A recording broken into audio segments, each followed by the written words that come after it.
Al-nuskhatu tsaniyatu tabatuhu fi syada'idi wa huwa matlubun. Hal kedua yang terkait dengan kesempurnaan akhlak beliau, kepribadian beliau, beliau senantiasa tabah ya, teguh fi syada'idi dalam kondisi-kondisi yang serba susah. Wa huwa matlubun, itu ada di bawah ay matlubun min a'da'ihi. Jadi seolah-olah kesusahan itu sengaja diciptakan, dibuat oleh musuh-musuhnya agar Nabi itu menjadi lemah. Tapi ternyata Nabi tidak lemah. Beliau senantiasa kokoh. Wa sabruhu 'alal ba'sa'i wad dharra'i wa huwa makrubun wa mahrubun.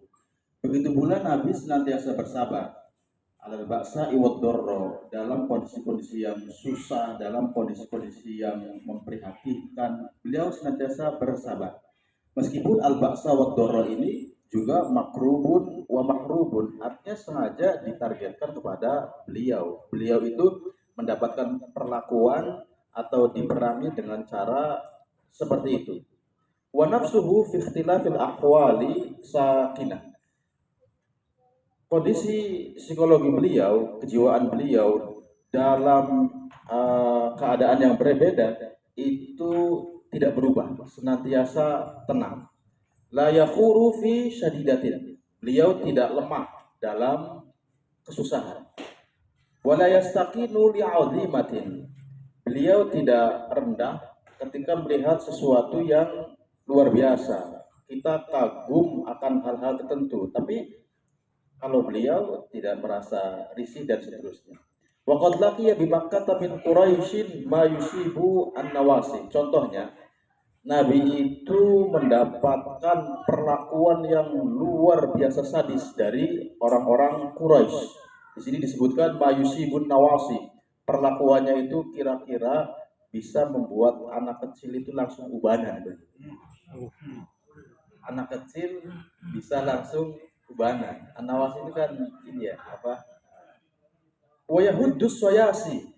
Perlakuannya juga kira-kira saking kejamnya bisa meruntuhkan benteng yang kuat.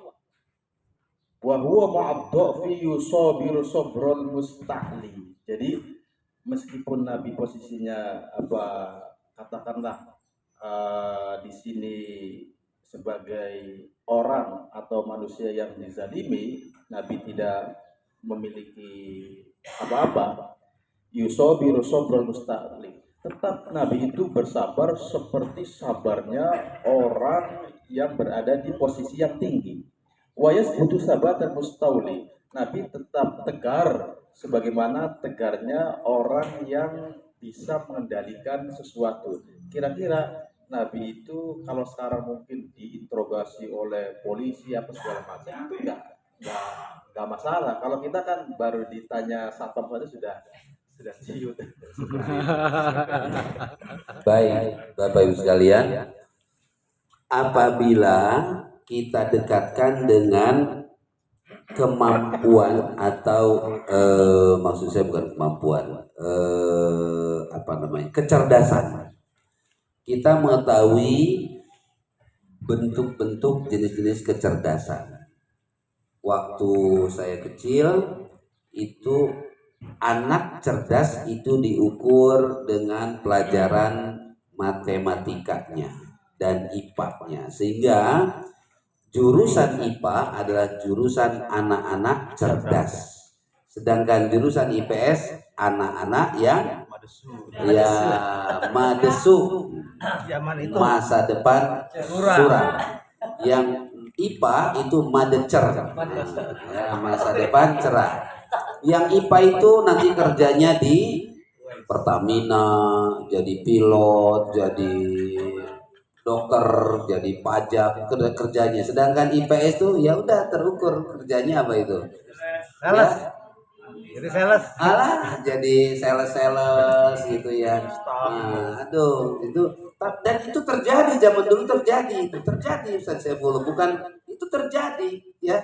Artinya ini karena wahumnya tadi itu, karena diposisikan seperti itu. Jadi anak IPA itulah anak yang cerdas, sedangkan anak IPS anak yang tidak cerdas. Karena diukur dengan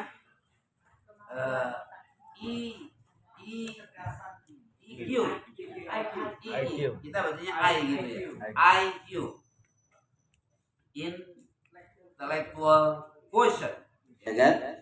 Intellectual quotient. Jadi nanti ada ukurannya. Berapa rata-rata berapa anak yang cerdas itu 100 berapa? Pak Asep berapa? Diukur 130 ya. 130 yang super, anak super 130 ya. Nah, kalau yang idiot itu berapa? 70 apa? Hah? Berapa? Di bawah berapa? Di bawah 80 tuh udah idiot gitu ya. Nah, coba diukur 80. Jadi anak idiot gitu ya, idiot itu. Itu dulu itu seperti itu, ya kan?